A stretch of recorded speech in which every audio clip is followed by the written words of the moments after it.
Friends ఎలా ఉన్నారు? అందరు బాగున్నారా? మీరందరూ ఆయురారోగ్యాలతో చల్లగా ఉండాలని ఆ దేవుణ్ణి అయితే కోరుకుంటున్నాను ఫ్రెండ్స్. ముందుగా గుడ్ ఆఫ్టర్నూన్. అందరూ భోంచేశారా? ఏం వంటలు చేశారు? తర్వాత రెండోదిగా రేపటి దినానికి గణతంత్ర దినోత్సవ శుభాకాంక్షలు. మనలో అంటే అప్పుడు పాతకాలంలో దేశభక్తులు ఉద్యమాలు అవి ఇవి చేసి బాగా బయటపడేవాళ్ళు. ఇప్పుడు జాబ్ చేసే వాళ్ళల్లోనూ స్టూడెంట్స్లోనూ ఈవెన్ వంట చేసే ఆడవాళ్ళల్లో కూడా దేశభక్తులు ఉన్నారు. ఉద్యోగస్తులు లేడీస్లో కూడా జాబ్ చేసే ఆడవాళ్ళు కూడా దేశభక్తులు ఉన్నారు. వారందరికీను మిగిలిన వారికి అందరికీ రెండు తెలుగు రాష్ట్రాల ప్రజలకు గణతంత్ర దినోత్సవ శుభాకాంక్షలు, అంటే రిపబ్లిక్ డే శుభాకాంక్షలు. అయితే ఉన్నారండి మనలో దేశభక్తులు చాలామంది ఉన్నారు. నాకు తెలిసే బయటపడినటువంటి దేశభక్తులు ఉన్నారు. ఏమన్నా వాళ్ళని కదిలించి చూడండి, మన దేశాన్ని గురించి, మన ఇండియాని గురించి, పెద్ద పెద్ద ఉద్యమాలు చేసిన నాయకుల గురించి మాట్లాడామనుకోండి, కొంచెం ఏదన్నా వాళ్ళకి అగెనిస్ట్గా మాట్లాడితే వాళ్ళకి ఎంత కోపం వస్తుందో, ఎంత ఫీల్ అవుతారో, దేశం గురించి ఎంత బాగా మాట్లాడతారో చాలామంది ఉన్నారు. వాళ్ళందరికీ కూడా హ్యాట్స్ ఆఫ్. ఇంకా వంట విషయానికి వస్తే ఈరోజు సండే అయినా చికెన్ తెచ్చుకోలేదండి మేము. ఎందుకో వద్దనిపించింది. అందుకని వంకాయ కర్రీ చేస్తున్నాను. ఒక 1/2 కేజీ వంకాయల్లో సగమే తీసుకున్నాను, ఇద్దరమే కదండి. బాండలు పెట్టాను, ఆయిల్ వేసాను, ఆవాలు జీలకర్ర మినప్పప్పు వేసాను, చిటపట్లాడినిచ్చి ఉల్లిపాయ వేసాను. ఉల్లిపాయ కూడా మగ్గింది. చిన్నది, ఎంత చిన్నదంటే చిన్నదే, 1 టీ స్పూన్ అంతా అల్లం పేస్ట్ వేసాను. ఎక్కువ వేస్తే ఏంటి తెలంగాణ కూర, ఏంటి అల్లం వాసన రావాలా నీకు అని అంటారు. ఈయన రాయలసీమ బిడ్డ కదా, అందుకనేసి చిన్న అల్లం పేస్ట్ వేసి ఉల్లిపాయ బాగా మగ్గించి దానిలోనే కొంచెం పచ్చిమిర్చి కరివేపాకు కూడా వేసేసాను. ఆ పక్క టమాటో నాకు ఎందుకో మంచిగా అనిపించలేదు.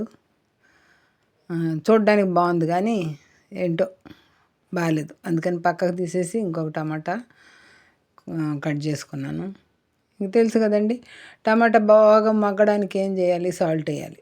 సాల్ట్ వేసేసి మూత పెట్టేసి బాగా మగ్గిన తర్వాత గరిటతో అలా బాగా కదిపేసి వంకాయలు వేసేసుకోవడమే. వంకాయలు చాలా బాగున్నాయండి. కాళహస్తిలో ఉన్నాయండి కూరగాయలు. ఒక బండి, ఒక గంపావిడ, ఇద్దరు వస్తారు. అబ్బబ్బబ్బబ్బా, నవనవలాడిపోతున్నాయండి బాబు. చిర్రి కూర కానీ తోటకూర కానీ, విజయవాడలో తోటకూర చూసి చూసి చూసి మొహం మొత్తింది.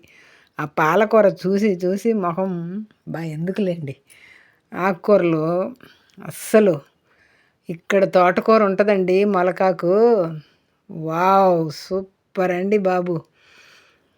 ఎలా ఉందంటే చిర్రి కూర కూడా అండి, చాలా లేత మొలకాకు, మునగాకు, బాబా ఏం ఆకుకూరలండి బాబు. ఎలాగైనా ఒక్కొక్క ఏరియాలో ఒక్కొక్కటి బాగుంటుంది. విజయవాడలో దోమలు బాగుంటాయి, కాళహస్తిలో కూరగాయలు ఆకుకూరలు సూపర్ డూపరు. వంకాయ వేసేసానండి. ఉప్పులో వేసిన వంకాయ కాబట్టి కొంచెం తక్కువ వేసాను ఉప్పు, అంతేనండి. వంకాయ అయిపోయిన తర్వాత మూత పెట్టేసుకొని బాగా మగ్గిచ్చేసుకొని కర్రీ, వాటర్ లేదండి, వాటర్ వేయను, ఆయిల్తోనే. కారం ఎక్కువ అనిపిస్తుంది కానీ తోసేసాను ఏమన్నా కానీ అని. ధనియాల పొడి కొంచెం తగ్గించాను. పర్లేదు, కొంచెం కారంగా తిందాము, ఎప్పుడు చప్పగా ఏం తింటాము అని అనిపించి తోసేసాను ప్లేట్లో కారం. మా ఆయన ఇప్పుడు బస్సు బిస్సు అనబోతాడు. సరే అంటే అన్నారులే, ఒక పూటకేం కాదని చెప్పేసి తోసేసాను. మూత పెట్టేస్తాను. కర్రీ అయిపోయినట్టే, ఉడికిపోతే మెత్తగా ఉడికిపోవాలి బాగా ముక్క. అదండి, రేపు స్కూల్ పిల్లలకి మంచి జెండా పండుగ కదండి. పిల్లలు చాక్లెట్లు సరదాగా. కొంచెం పెద్ద పిల్లలైతే ప్రోగ్రామ్స్ ఉంటాయి కదా, చదువుకున్న వాళ్ళందరికీ పాత రోజులు గుర్తొస్తాయి కదా. రిపబ్లిక్ డేకి, స్వాతంత్ర దినోత్సవం ఆగస్ట్ 15th, ఇండిపెండెన్స్ డేకి బాగా గుర్తొస్తాయి కదా చదువుకున్న వాళ్ళందరికీను. పడిపోయింది కింద, ఒకటే తీసుకోవాల్సింది. అది అంటే మీకు చూపించడానికి నా తంటాలు ఉడికింది అని చెప్పడానికి. సరే అండి, అయిపోయింది curry. Thank you for watching అండి. ఉంటాను. వీడియో నచ్చితే లైక్, సబ్స్క్రైబ్, షేర్ ప్లీజ్.